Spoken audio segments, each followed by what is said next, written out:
सभी को नमस्कार। संस्कृत काव्य शास्त्र की विकास यात्रा पिछले कम से कम 10,000 वर्षों से अनवरत जारी है। इसका बीज वपन या उन्मेष ऋग्वेद के साथ ही हो जाता है। इस पूरी विकास यात्रा को 5 चरणों में बांटकर हम देख सकते हैं।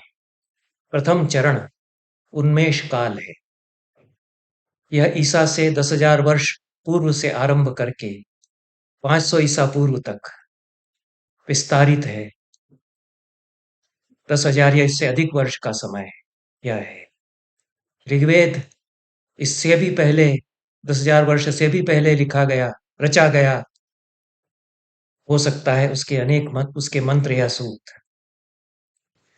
किंतु कम से कम ईसा से या विक्रम से 10,000 वर्ष पहले प्रथम चरण भारतीय काव्यशास्त्र का, संस्कृत काव्यशास्त्र का आरंभ हो जाता है।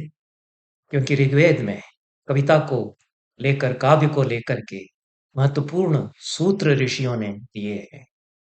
संपूर्ण वैदिक काल ईसा से कम 10,000 वर्ष से कम से कम 10,000 वर्ष पूर्व से आरंभ होकर के और बुद्ध के पहले तक जो विस्तारित है, उपनिषदों की रचना तक, उसमें यह काल भारतीय काव्य चिंतन के उन्मेष का विस्तारित है। इसी प्रथम चरण में रामायण और महाभारत का भी प्रणयन होता है और बौद्धों का, जैनों का भी कुछ वाङ्मय इसमें सामने आने लगता है। द्वितीय चरण व्यवस्थापन काल कहा जा सकता है। काव्यशास्त्र के उन्मेष काल में प्रथम चरण में ईसा से 10,000 वर्ष पहले से लगा करके 500 ईस्वी पूर्व तक जो चिंतन का बीज वपन किया गया और जो सूत्र रूप में बातें ऋषियों ने संकेत की पद्धति से प्रस्तुत की, उनको सिद्धांत की दृष्टि से व्यवस्थापित किया गया। यह द्वितीय चरण व्यवस्थापन का 500 ईस्वी पूर्व से 500 ईस्वी तक पूरी एक सहस्राब्दी में, 1,000 वर्षों में फैला हुआ है। तृतीय चरण विस्तार काल कहा जा सकता है। यह 500 ईस्वी से 1200 ईस्वी तक लगभग 700 वर्षों का काल है। अत्यंत महत्वपूर्ण काल यह है। सिद्धांतों के व्यवस्थापन के अनंतर उनका विस्तार किया जाता है और काव्यशास्त्र के मूर्धन्य आचार्य अपना अत्यंत ही महत्वपूर्ण मौलिक विमर्श इस काल में प्रस्तुत करते हैं। एक शिखर पर भारतीय काव्य चिंतन संस्कृत भाषा के माध्यम से जो किया गया वह पहुंचता है। चतुर्थ चरण प्रसार काल है। 1200 ईस्वी से लगाकर 1800 ईस्वी तक लगभग 600 वर्षों का यह समय है। संस्कृत काव्य शास्त्र के देशज भाषाओं के साथ अंतः संबंध का काल भी है, उसके प्रसार का काल भी है। क्षेत्रीय प्रसार उसका होता है। 1800 ईस्वी से आज तक पंचम चरण है। यह पुनरुन्मेष काल कहा जा सकता है। इस प्रकार संस्कृत काव्यशास्त्र की विकास यात्रा को उन्मेष काल, व्यवस्थापन काल, विस्तार काल, प्रसार काल और पुनरुन्मेष काल, इन 5 चरणों में विभाजित करके हम देख सकते हैं। और 10,000 ईस्वी पूर्व से 500 ईस्वी पूर्व तक प्रथम चरण, 500 ईस्वी पूर्व से 500 ईस्वी तक द्वितीय चरण, 500 ईस्वी से 1200 ईस्वी तक तृतीय चरण, 1200 ईस्वी से 1800 ईस्वी तक चतुर्थ चरण और 1800 ईस्वी से आज तक पंचम चरण। यह है इसकी विकास यात्रा मोटे तौर पर बताई जा सकती है। काव्यशास्त्र का, साहित्य शास्त्र का या अलंकार शास्त्र जिसको कहा जाता है, उसका नाट्यशास्त्र तथा सौंदर्य शास्त्र से अनिवार्य संबंध है। अतः काव्यशास्त्र की, अलंकार शास्त्र की या साहित्य शास्त्र की विकास यात्रा पर विचार करते हुए उसके सहवर्ती नाट्यशास्त्र और सौंदर्य शास्त्र की विकास यात्रा को भी विचार में लेना आवश्यक हो जाता है। वेदों में किस प्रकार से अलंकार कविता के अविभाज्य अंग बनते हैं, इसकी चर्चा की गई है। काव्य रचना प्रक्रिया पर चर्चा की गई है। अलम या अरम उपसर्ग पूर्वक, अलम उपपद पूर्वक, अरम उपपद पूर्वक क्रि धातु का प्रयोग मंत्रों में, ऋग्वेद में 4 स्थानों पर आया है और अलंकरण के अर्थ में, सूक्तों के अलंकरण के अर्थ में यह प्रयोग किया गया है। और यह प्रयोग अलंकार का जो सामान्यतया अर्थ हम लेते हैं उस अर्थ में नहीं है। इंद्र काते अस्ति अलंकृति सूक्ते ही, ये इंद्र हमारे सूक्त तुम्हारे लिए किस प्रकार अलंकृति करें, अलंकृति करें। देवता अलंकृत हो जाता है कविता से या सूक्तों से। यह उदात्त तत्व कविता का है, सौंदर्य कविता का है कि उसका जो वर्ण विषय है वह और अधिक अलंकृत हो उठता है, भव्य हो उठता है। इस अर्थ में अलम भूषण वारण पर्याप्तिषु, पर्याप्ति शक्तिषु, यह जो चतुर्विध अलम भाव अमर कोश में प्रतिपादित किया किया गया, वह अलम भाव जीवन की परिपूर्णता का द्योतक है। अलम अपने आप में परिपूर्णता का द्योतक है। तो हमारे सूक्त किस प्रकार से तुमको परिपूर्ण स्वरूप प्रदान करते हैं, ऐसा ऋषि कहते हैं। यथा विद्वान अलंकरत विश्वेभ्यो याजते यजतेभ्य, सारे विश्व के यजनशील लोगों को विद्वान अलंकृत कर देता है, परिपूर्ण बना देता है। ब्रह्म कृण्वन्ति वेदिम, इस वेदी को अलंकृत करते हैं देवता जो इसमें उपस्थित होते हैं। यह यजते सो अरम करत है, जो यज्ञ करता है वह अलंकरण करता है। तो इस अर्थ में अलंकार जीवन का उत्सव, जीवन की परिपूर्णता, जीवन का सौंदर्य यहाँ पर है। और कविता में भी वह अलंकरण की प्रक्रिया घटित होती है, इसको ऋषि प्रतिपादित यहाँ कर रहे हैं।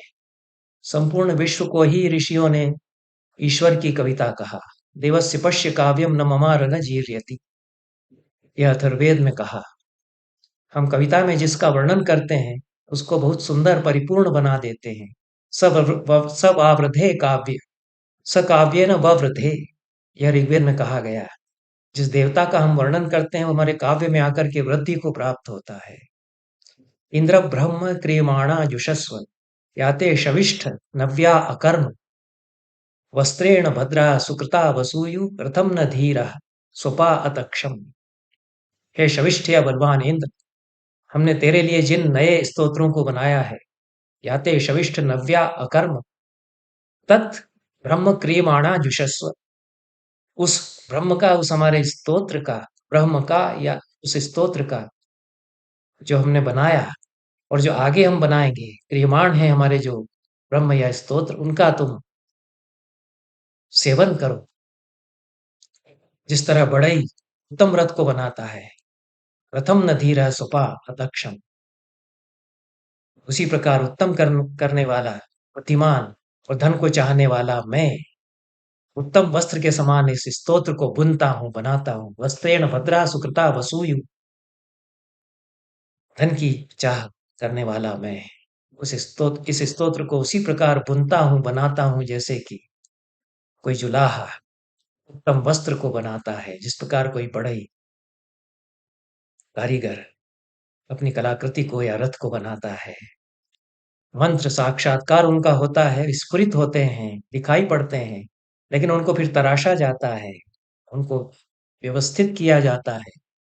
साक्षात्कार के बाद प्रतिभा, व्युत्पत्ति और अभ्यास, तीनों ही प्रक्रियाओं का विनियोजन होता है मंत्रों की, काव्य की रचना में। उसी को काव्य भी कहा है।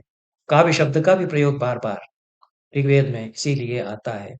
काव्य, छंदस, शिल्प, रूप, रस, ये शब्द हमारी जो अलंकार शास्त्र की शब्दावली है उसके ऋग्वेद में प्रयुक्त हुए हैं।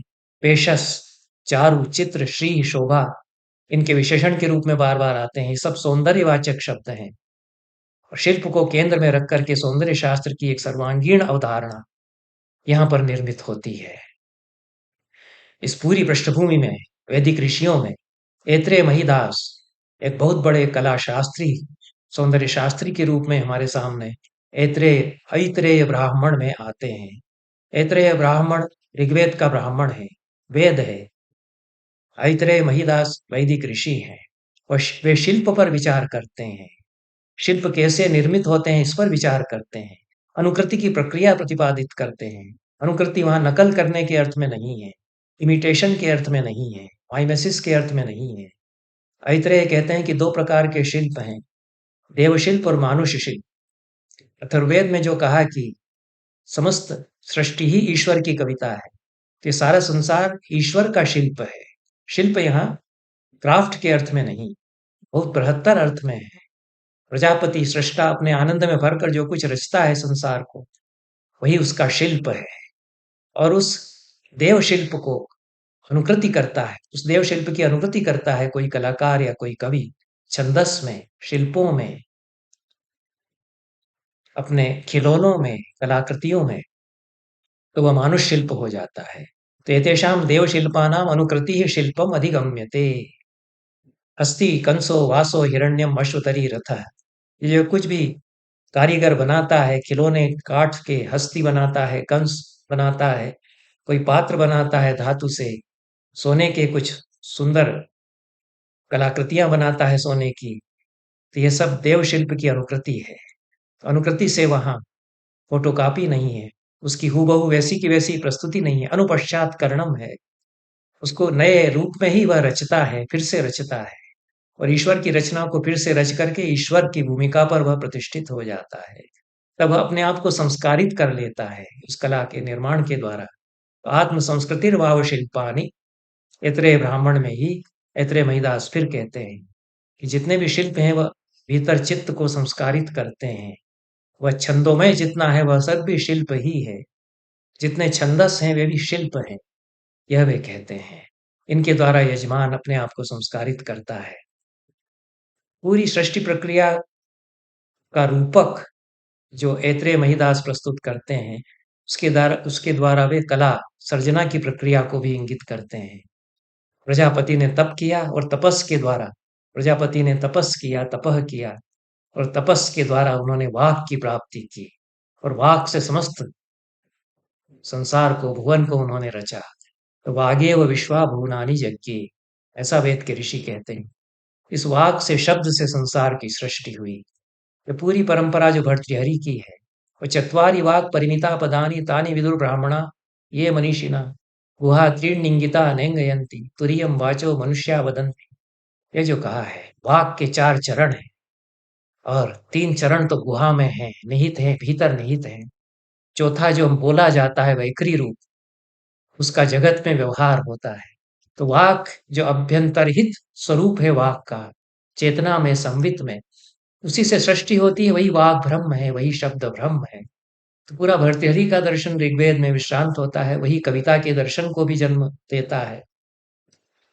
छंदस और रस के संबंध को ऐतरेय महिदास प्रतिपादित करते हैं। कहते हैं कि छंदों में रस समाया हुआ था। छंदसाम वै षष्ठेन अहना आप्तानाम रसो अत्यनेदत, रस उनके भीतर इतना भर गया था कि बाहर निकल रहा था। स प्रजापति रभिभेद, तब प्रजापति को डर लगा कि यह रस छंदों के भीतर से बाहर निकल करके और बह जाएगा। यह रूपक है कि छंदों में इतना रस है कि कहीं बह न जाए, ऐसा लगता है, कैसे इसको समेटा जाए, यह प्रजापति कहते हैं। तो परागयम छंदसाम रसो लोकान अत्येष्यति थी, यह तो इतना रस बह रहा है छंदों से कि सारे लोक को आप्लावित कर देगा, अतिक्रांत कर देगा। तो इसको क्या करें? तो हम अन्य छंदों में, जिनमें कि रस नहीं है, उसमें इसको संग्रहित करते हैं। यह रूपक है, और इसके द्वारा जो वैदिक छंद हैं उनसे लौकिक छंदों के अंतर्संबंध को, वैदिक छंदों की संक्रांति लौकिक छंदों में, उसके रस की संक्रांति लोक के छंदों में, इसकी प्रक्रिया को ऐतरेय महिदास बताते हैं। तम परस्तात् छंदो भी पर्यग्रहणात्, उसको छंदों में उन्होंने समेट लिया। जो छंदों में, पहले के छंदों में जो रस था, उसको लोक के छंदों में उन्होंने समेट लिया। तो नाराशंस्या गायत्र्या, गायत्री के रस को उन्होंने नाराशंसी में समेटा। रेभ्या त्रिष्टुभ, त्रिष्टुभ के रस को उन्होंने रैभी में समेटा। पारीक्षित्या जगत्या, जगती के रस को उन्होंने पारीक्षिति में। तो कारव्या अनुष्टुभ, अनुष्टुप छंदस के रस को उन्होंने कारवी में समेटा। तत्पुनः छंदसु रस मदधात, उससे सारे छंदों में रस पुनः व्यवस्थापित हो गया। यह जो एक आख्यान है, प्रजापति के द्वारा छंदों में रस का आदान करने का, उसके द्वारा किस प्रकार से रस की अवधारणा थी छंदों में संपृक्त रस के रूप में, और लोक के छंद और वेदों के छंदस, लोक की कविता और वेदों के छंदस या छंद, उनका अंतर संबंध किस प्रकार रस के द्वारा स्थापित किया जा रहा था। इसलिए अंत में कहते हैं इस कथा के ऐतरेय महिदास ऐतरेय ब्राह्मण में कि सरसैष छंदोभिर यज्ञम तनुते य एवं वेद। सरस छंदों से, छंदस के द्वारा यज्ञ ही करता है संपूर्ण जीवन में जो इस रहस्य को जानता है। छंदोमय जीवन यज्ञमय जीवन हो जाता है, ऐसा वे कहते हैं। इसी परंपरा में अलंकारों का निरूपण, सौंदर्य शास्त्र का निरूपण, रस का निरूपण, छंदों में रस का संबंध, उसका निरूपण यह किया गया, और उपमा का निरूपण वैदिक काल में किया जाने लगा। यास्क ने निरुक्त में गार्ग्य आचार्य का उल्लेख किया है। गार्ग्य वैदिक ऋषि थे। निरुक्तकार यास्क स्वयं वैदिक काल में आते हैं। 7वीं शताब्दी ईसा पूर्व उनका समय है। वैदिक काल का भी जो अंतिम चरण है उसमें यास्क आते हैं। तो जो मैं प्रथम चरण संस्कृत काव्य शास्त्र की विकास यात्रा का बता रहा हूँ, ईसा से 10,000 ईस्वी पूर्व, ईसा से 10,000 वर्ष पूर्व से लगा करके 500 ईस्वी पूर्व तक, उसमें यास्क भी आते हैं, उसमें पाणिनि भी आते हैं। पाणिनि नटसूत्र का उल्लेख करते हैं जो नटों के लिए लिखा गया था। यज्ञों में नाट्य होता था, उससे रस या आनंद को प्राप्त करते थे। वाजपेयी यज्ञ में, ज्योतिष्टोम यज्ञ में, सोमयाग में संवादों का अभिनय हो रहा है, रस का अनुभव हो रहा है। आख्यान अश्वमेध यज्ञ में सुनाए जा रहे हैं, उन आख्यानों में कथा है, रस है, और उनमें उपमाओं का प्रयोग है, आख्यानों में रूपक है। तो उपमा का निरूपण भी इस काल में आरंभ हो गया। इसलिए यास्क बताते हैं कि गार्ग्य आचार्य ने उपमा का लक्षण बताया, और उपमा के 5 भेद भी गार्ग्य ने बताए। तो अतः तत्सदृशम इति गार्ग्य, गार्ग्य ने जो जैसा नहीं है उसको वैसा बताना, यह उपमा का लक्षण किया। अतत को तत्सदृश बताना ही उपमा है, यह उपमा का लक्षण किया है। यह उपमा का लक्षण बहुत ही महत्वपूर्ण है, इसको समझा जाना चाहिए। प्रायः उपमान से उपमेय का सादृश्य बताने में उपमा होती है, ऐसा लक्षण सामान्यतया किया जाता है, और उसका मर्म उपमा का उसमें नहीं आता है, क्योंकि जो सादृश्य है वह पूर्व विदित सादृश्य नहीं होता है।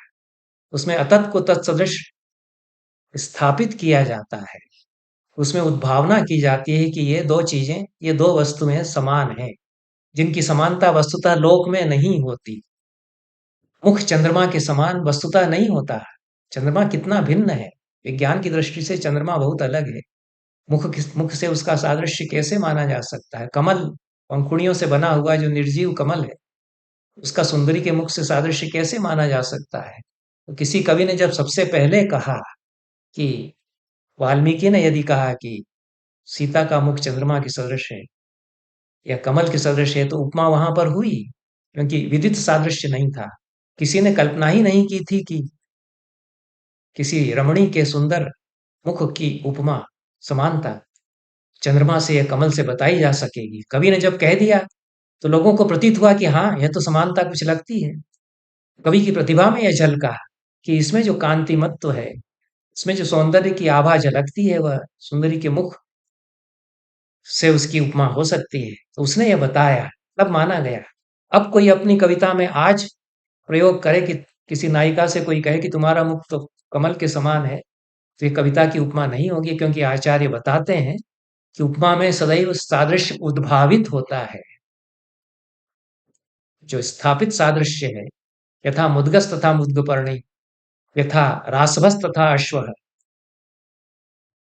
जैसे घोड़ा होता है वैसे ही गधा भी होता है, इसमें उपमा कविता की नहीं होती।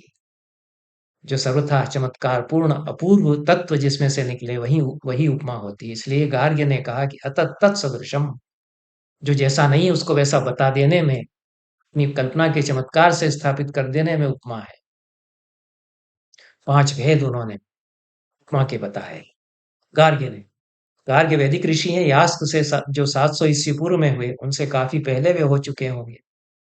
अरस्तु के पहले, प्लेटो के पहले उपमा अलंकार का निरूपण, अलंकार तत्व का निरूपण, सौंदर्य तत्व का निरूपण, रस का निरूपण वेद में किया जा रहा है। यह तो वैदिक साहित्य है। गार्ग्य आचार्य भी वैदिक ऋषि इस काल में आते हैं।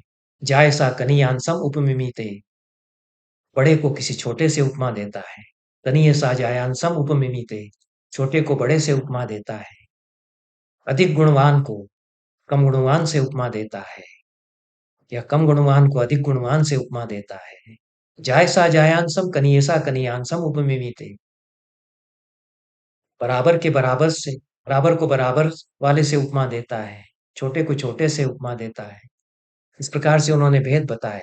लगभग इसी प्रकार से भेद भरत मुनि ने नाट्यशास्त्र में 5 भेद उपमा के बताए हैं। ये पूरी परंपरा काव्यशास्त्र की वैदिक काल इस प्रकार से एक सुदृढ़ पीठिका बन जाती है। इसी परंपरा में अंतिम चरण के रूप में रामायण और महाभारत आते हैं। रामायण में रामायण काव्य की रचना कैसे हुई, शोक का श्लोक में कैसे समीरण हुआ, इस पर पूरी काव्य रचना प्रक्रिया ही बता दी। शोकार्तस्य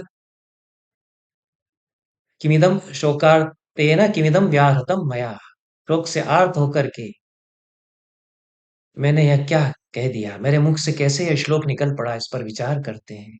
तो शोक ही श्लोक में ढल गया, फिर उसमें रस आ गया।